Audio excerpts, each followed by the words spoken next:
माता सती का दक्ष यज्ञ में आगमन।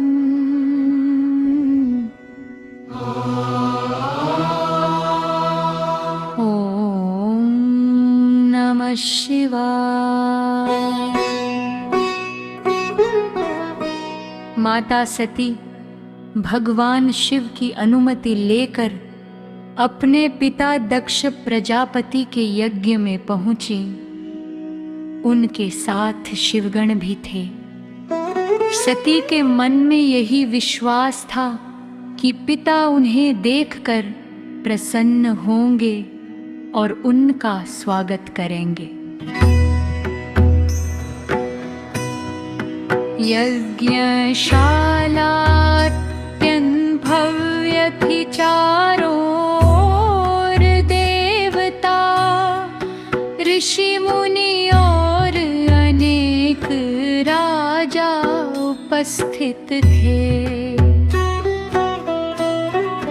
वैदिक मंत्रों की ध्वनि से पूरा वातावरण गूंज रहा था। सती को देख कर उनकी माता और बहनें प्रसन्न हुई और प्रेम से उनका स्वागत किया। लेकिन दक्ष प्रजापति अपनी पुत्री को देखकर भी शांत बैठे रहे। उन्होंने सती से कोई प्रेमपूर्ण बात नहीं की।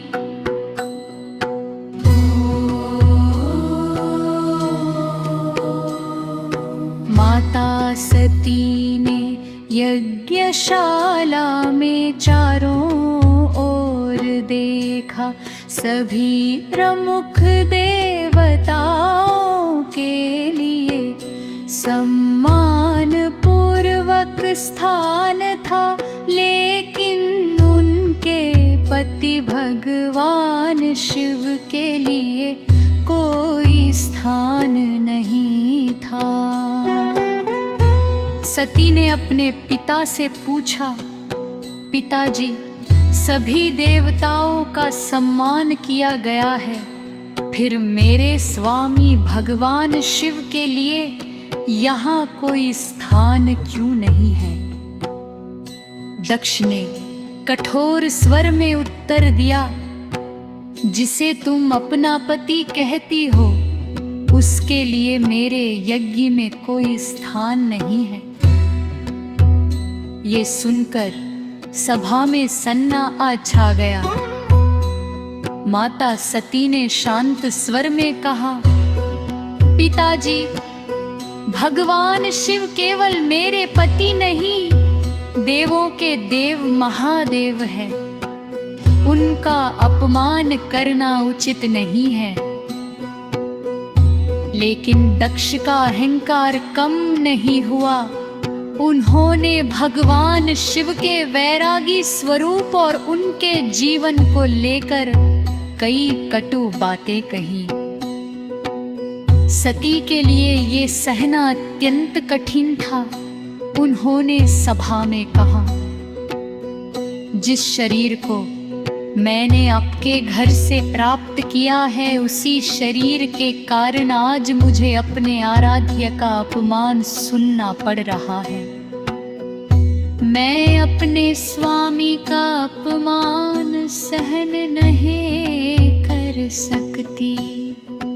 माता सती ने भगवान शिव का ध्यान किया। उन्हें कैलाश का अपना शांत जीवन याद आया।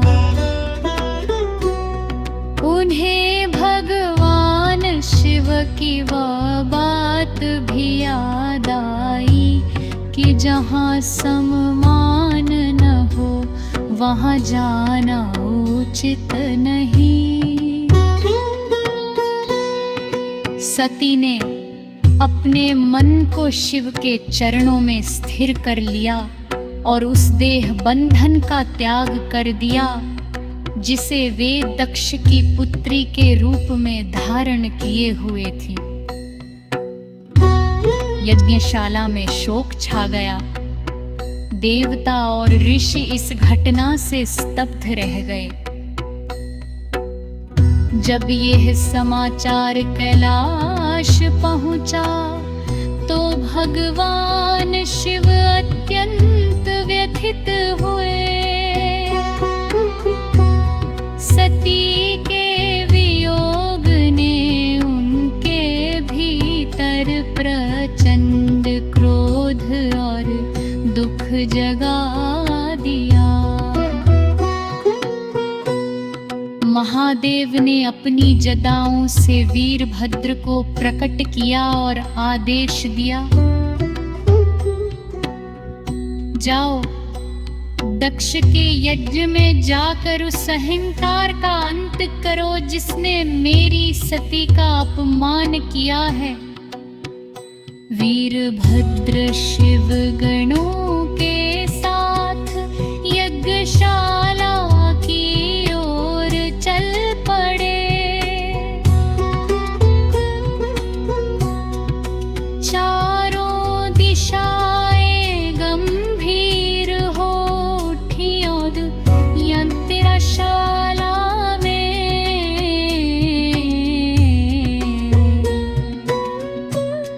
उपस्थित लोगों को आने वाले संकट का आभास होने लगा।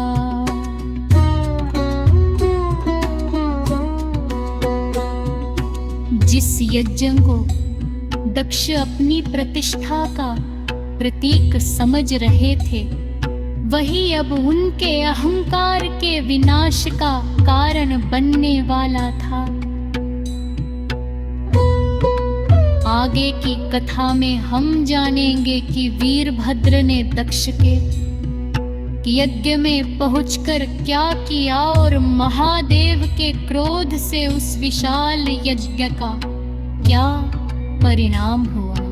हर हर महादेव, हर महादेव, हर हर महादेव, हर महादेव, हर हर महादेव,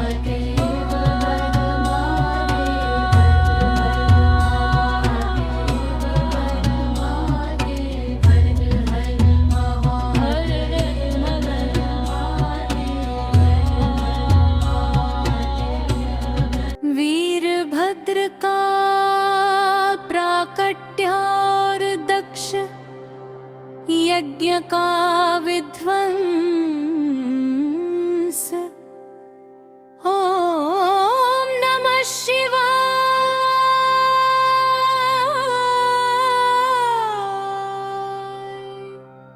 माता सती के देह त्याग का समाचार जब कैलाश पहुंचा तो भगवान शिव का हृदय दुख से भर गया।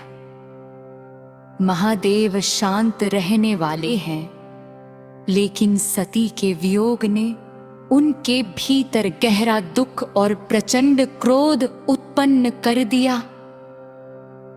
उन्होंने अपनी जटाओं में से एक जटा पृथ्वी पर पटक दी। उसी से एक विशाल और तेजस्वी योद्धा प्रकट हुआ, वीरभद्र।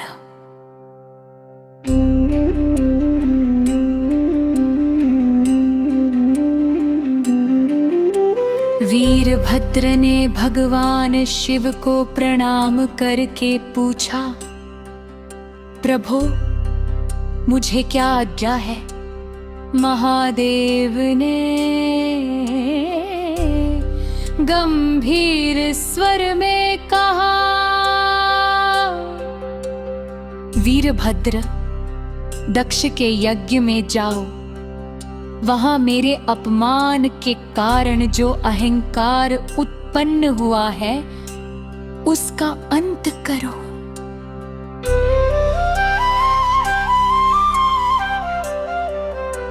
आज्ञा पाकर वीरभद्र अपने साथ शिवगणों को लेकर दक्ष की यज्ञशाला की ओर चल पड़े। उधर यज्ञशाला में सब कुछ पहले की तरह चल रहा था। अग्नि प्रज्वलित थी, ऋषि मंत्रों का उच्चारण कर रहे थे और देवता अपने स्थानों पर बैठे थे। तभी अचानक आकाश में घने बादल छा गए, तेज हवाएं चलने लगी और यज्ञशाला का वातावरण भय से भर गया। वीरभद्र और शिवगण वहां पहुंच चुके थे।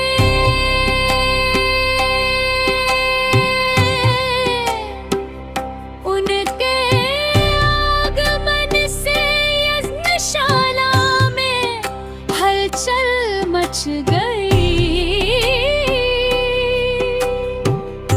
देवता और ऋषियों को समझ आ गया कि यह भगवान शिव के क्रोध का परिणाम है। वीरभद्र ने दक्ष की ओर देखा और कहा, तुमने अपने अहंकार में महादेव का अपमान किया और माता सती को अत्यंत दुख दिया। अब तुम्हें अपने कर्मों का परिणाम भुगतना होगा। इसके बाद यज्ञ की सारी व्यवस्था अस्त व्यस्त हो गई। दक्ष का अभिमान टूटने लगा। जिस यज्ञ को वे अपनी प्रतिष्ठा और शक्ति का प्रतीक समझ रहे थे, वही उनके लिए पश्चाताप का कारण बन चुका था। देवताओं और ऋषियों ने भगवान शिव से प्रार्थना की कि उनका क्रोध शांत हो। उन्होंने स्वीकार किया कि दक्ष से बड़ी भूल हुई है। अंततः भगवान शिव का क्रोध शांत हुआ। महादेव ने अपने हृदय की करुणा प्रकट करते हुए दक्ष को क्षमा कर दिया और उसे जीवन का महत्व समझाया। दक्ष को अब अपने अहंकार की भूल का एहसास हो चुका था। उन्होंने भगवान शिव के चरणों में श्रद्धा से सिर झुका दिया। इस पूरी घटना से एक गहरी सीख मिलती है। पद, शक्ति और प्रतिष्ठा का अहंकार मनुष्य को सत्य से दूर कर सकता है, लेकिन विनम्रता और भक्ति ही उसे सही मार्ग पर वापस ला सकती है। माता सती का जीवन समाप्त हुआ था, लेकिन उनकी कथा अभी समाप्त नहीं हुई थी। आदिशक्ति का यह दिव्य स्वरूप फिर से पृथ्वी पर आने वाला था। आगे चलकर माता सती ने हिमालय और माता मैना के घर पार्वती के रूप में जन्म लिया।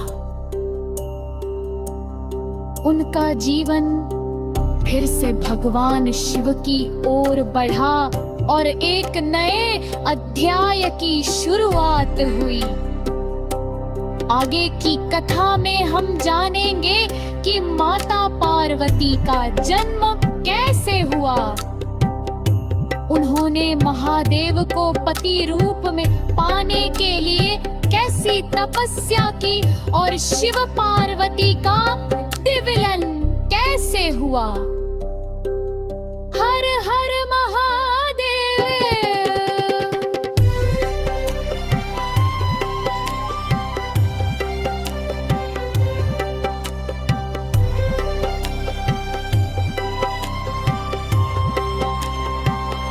हर हर महादेव, हर हर महादेव।